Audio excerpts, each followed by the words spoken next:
The war in Gaza escalates as Israel and Hamas approach 2 weeks of fighting. Retired Air Force Major Glenn Ignazio joins us live now with insight on what's happening. Good morning to you. Thank you for joining us once again. Good morning. Thank you. Let's start with the hospital attack that happened yesterday. There was information out there that it was a bombing. There was a missile misfired. What do we know about what actually happened? So there's actually a couple of different intelligence points that are important that came in. So first of all, Israel did record actual transmissions between Hamas leaders that there was a failure in one of the rockets, and that was published. But to be more of a third party as best as it can is the United States, as far as our intelligence resources with the carrier group and various assets all the way up to space-based, we're able to detect that the launch was a failure from a Hamas rocket. So that is pretty much the most solid intelligence we have to say that it was not Israel and it was Hamas failure for attacking with a rocket. We have heard over the past few hours, Glenn, that there are a lot of concern from people that this will spread throughout the region. Hezbollah recently also threatened Israel. So can you take us in and see the realness of this conflict? Absolutely. So with everything that's going on in Gaza, what's happening is to the north. So the north of Israel, right on the border of Lebanon, Hezbollah, it has about 100,000 militants plus of basically a terrorist force that is completely backed, supported, and directed as a proxy from Iran. So if Israel goes into Gaza and they actually invade and get bogged down, Hezbollah has an opportunity to attack Israel. Both Hezbollah and Hamas just do not want the state of Israel. They don't want it to exist.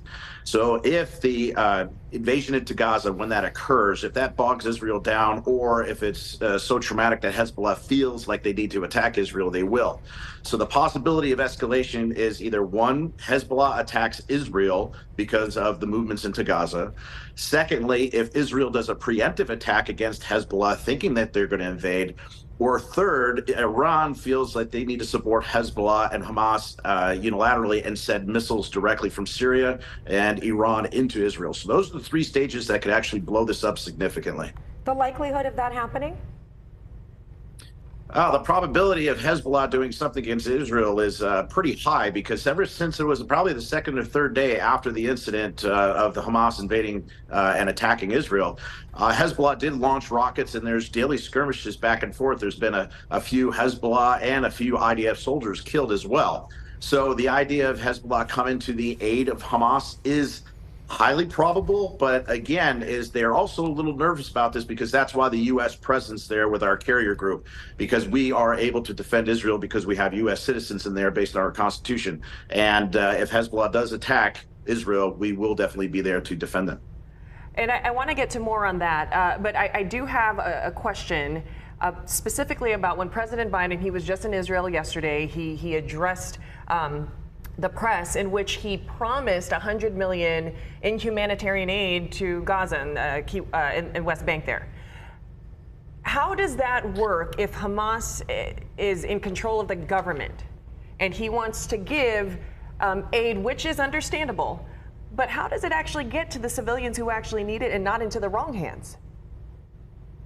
Great question. In fact, right now, there's no way for humanitarian aid to get into Gaza. So you're right. There's $100 million that's being dedicated for humanitarian aid. But here's the issue: is that the gates going from Egypt into Gaza directly in the south are closed down. And the reason why they're closed down is because both, you've heard of King of Jordan say yesterday, but also Egypt is afraid of a couple of things. First, all Palestinians rolling into that area, causing a humanitarian and just a refugee issue. But at the same time, that would leave a vacuum, because there's also a concern that Israel would completely occupy Gaza. So the Arab nations are not for that as well. So the gates have stayed closed, and they're just trying to get humanitarian assistance in.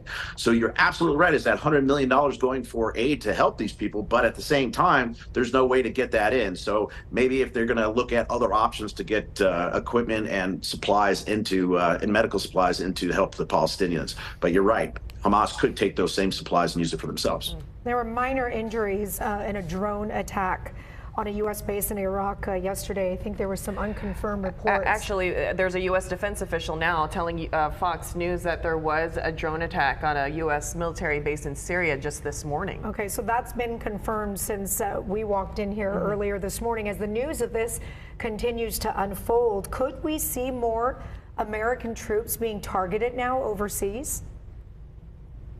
Yeah, there's definitely an escalation from riots and protests around the world. Like I said, it's almost like trial by social media, where the first person that said something was Hamas, saying it's Israel that attacked that hospital. So the entire world erupted that we're pro-Palestinians and anti-Israel. That's already occurred.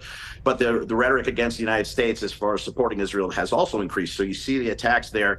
There's also been major riots outside of the air base in Incirlik, Turkey, and there's a significant protest and violence happening around the world across embassies of the United States and so forth. So there is an escalation of anti-Israeli Semitism and also against the United States for being a support of Israel. So we do have to watch that particular effort. And a lot of this stuff for attacks in Iraq are from Iran. You just mentioned social media, and if we can just spend a moment on this, because 10, 15 years ago, I mean, these conflicts have been going on for many, many years, especially in the Middle East. Now that we have social media, easily accessible to it, most people are seeing it. How much has social media, has it been playing a role in what's happening right now?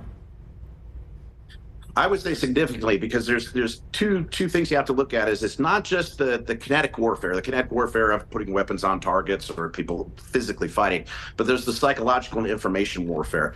And that has, as time goes on, actually plays against Israel. And the reason for it is you saw in the media the graphic imagery of what happened to children in this terrorist attack. It's a terrorist attack into Israel. And then now you're seeing the response, and you're seeing people injured by the hundreds, if not thousands, within Palestine and the Palestinians within Gaza, pardon me. So the idea of seeing more and more people hurt is playing against Israel the longer that this goes. The biggest enemy is Hamas. So if Palestinians can go against Hamas, and Israeli goes against Hamas, we have a unified problem that we can fix. But right now, that entire social media image is showing nothing but injuries within Gaza, which is turning people against Israel regardless, because of a short memory of what the attack was against Israel from Hamas. Glenn, we have to let you go. I just real quick before I do, are we expecting to see more U.S. troops deployed into the region anytime soon? Well, there's a prepare to deploy order to approximately 2,000 troops across the United States, mainly medical and supply and support. Maybe in the support role right now, but as far as boots on the ground anywhere, I don't anticipate that. But I would say right now that's about the only thing, and they haven't got the deployment order yet, so it's just preparing to deploy. All right, Major Glenn Ignacio, thank you for your time. We appreciate it. Take care. Have a good morning. We're going to take a short break. We'll be right back.